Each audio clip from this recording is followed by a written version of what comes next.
Good morning, good evening, good afternoon, ladies and gentlemen, boys and girls. Welcome to another episode on the Life Signatures Radio. You found us in the middle of a series. We are talking about the 10 ways you can know you are not fulfilling your God-given potential. 10 ways. We've already discussed 7 of them, and we're going to do the 8th today, even as we continue building up, and we've started winding it up. We've started winding it down. This topic is relevant to just about everybody, anyone, all of us. We have potential, and you'll find that a very small percentage of us actually go ahead and fulfill that potential. Edison said if we did everything we're capable of doing, we're going to literally astound ourselves. And therefore, it's prudent for us to discuss and see, where am I falling short? And when we know where we're falling short, we can be able to make some rectifications and start exploiting our potential. So let us look at the 8th way today. Stay tuned.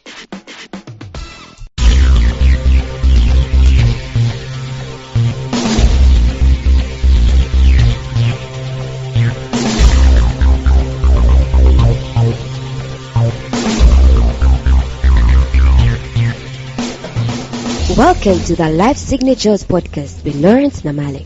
Lawrence is a life coach, author, and keynote speaker who loves to tackle different topics on purpose, productivity, and resilience. His mission in life is to awaken all your boundless possibilities available in you. Life Signatures Podcast is dedicated to bring to reality every single person who knows that deep down in their gut, there's got to be more to life than this. And now, here is your host, Lawrence Namale.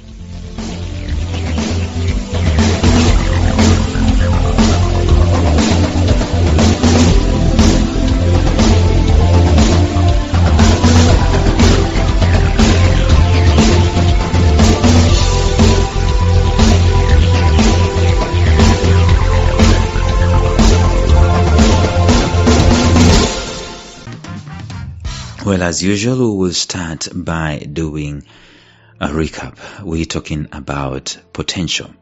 The amount of money spent on military and tactical intelligence in the world's security systems is astounding.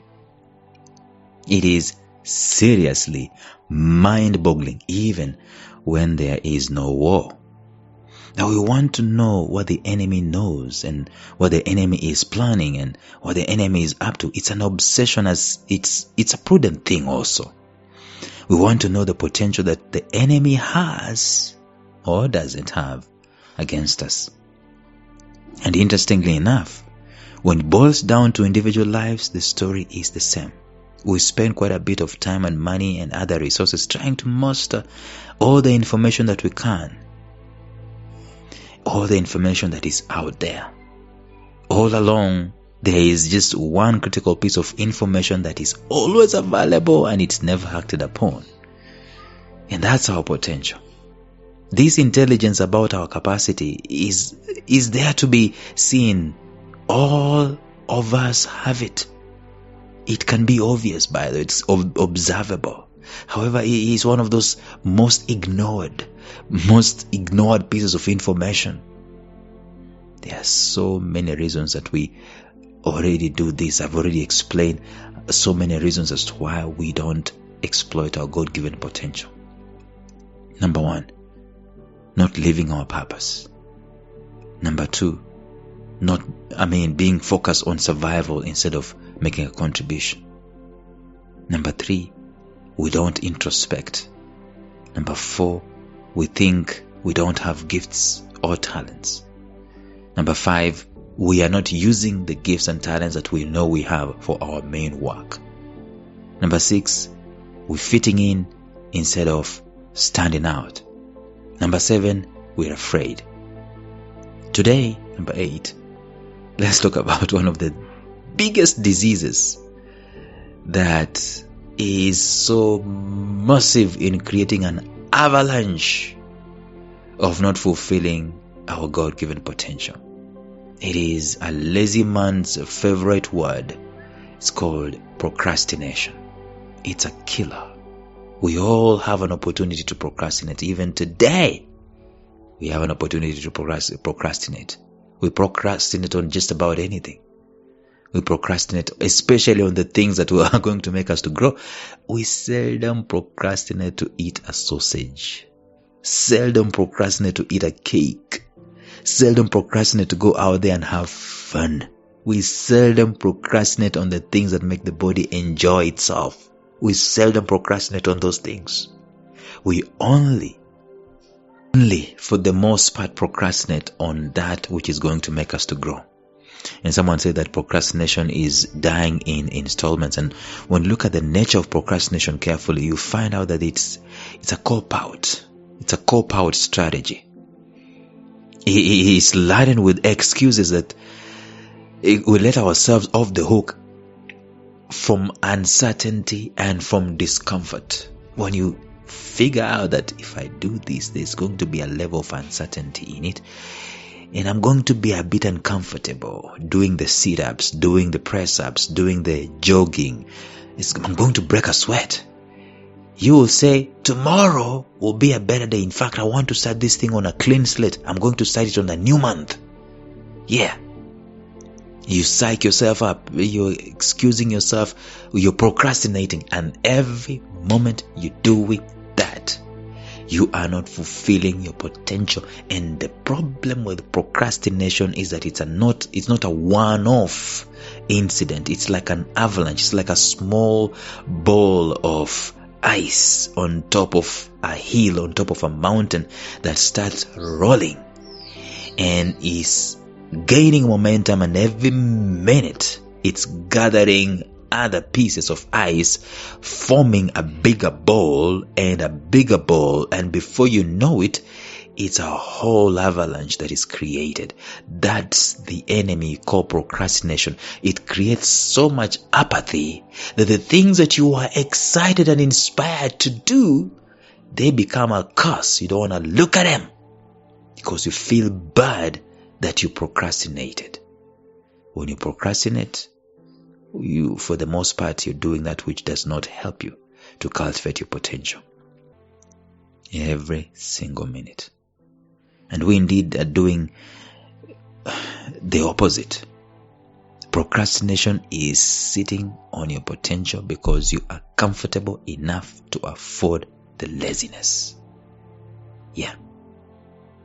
When you have things going on for you, it is easy to start procrastinating things that are going to make you to continue growing. I'll say it again. It is sitting on your potential because you're comfortable enough to afford the laziness. And that is at times why we suffer a crisis. If you ever saw a crisis in your life, you notice that at times it is one of the most productive times. You move heaven and you move earth to get things that matter to be done. And for the most part, the things that matter are connected directly to your potential. Excavation. So every time you catch yourself pushing tomorrow to what can be done today in solving a crisis, you are comfortable enough to waste your potential today. But when you see something that's going to make you to grow and you go at it, even if it's a crisis that you're solving, you go at it. Many times when we're solving this crisis, we are excavating our potential. We're making ourselves strong.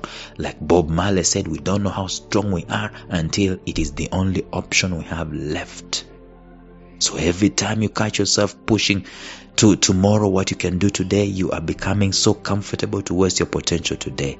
But every time you find yourself doing what you must do today to excavate your potential, there are two things involved. Either you are under a serious crisis that must be resolved, and you must rise to the occasion and become a self-leader, and you are rising to that particular occasion.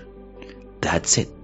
Indeed, procrastination is not that just what we do to postpone things tomorrow. It's not just what we do to postpone things to tomorrow. It happens even within the day, today, where we get distracted by pesky things and we don't want to, pay attention, to focus, to have grit and to have determination and to be immersed and to have this gift of presence and to feel the discomfort for the moment.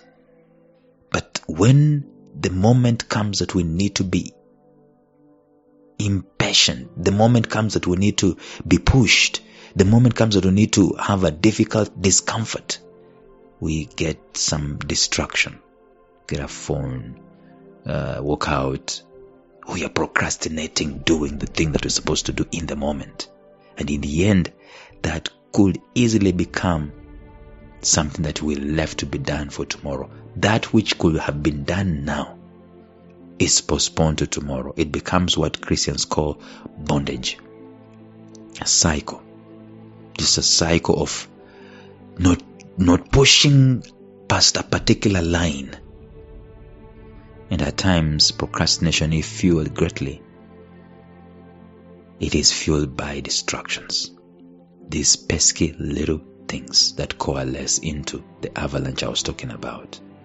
Social media, games, movies, food, chats with friends, leisurely strolls. The list of distractions is endless and it keeps increasing each time, each day, in different sizes, in different niches. The thing to do is to schedule the things that must be done. I call them the non-negotiables. It's non-negotiable for me to have this podcast every day. And therefore, that's why people marvel and say, hey, how come you have 1,300 episodes? How come you have 1,400 episodes? I choose not to procrastinate. It's not like I feel like podcasting every day. Like you've noticed, the energy in this past few episodes has not been up there because I'm going through something. But I've got to do this. So if I am keeping to do this, I am not postponing to tomorrow. My potential is being utilized to the full. Tomorrow we will continue.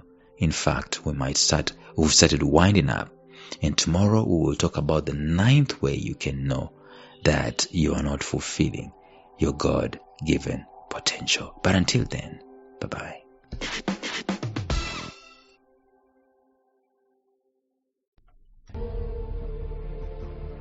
Thank you for listening to Life Signatures Radio. If you enjoyed today's show, subscribe to Life Signatures Radio on iTunes, Stitcher, or visit our website at lifesignatures.libsyn.com. Life Signatures Radio, fresh, clean, and inspiring.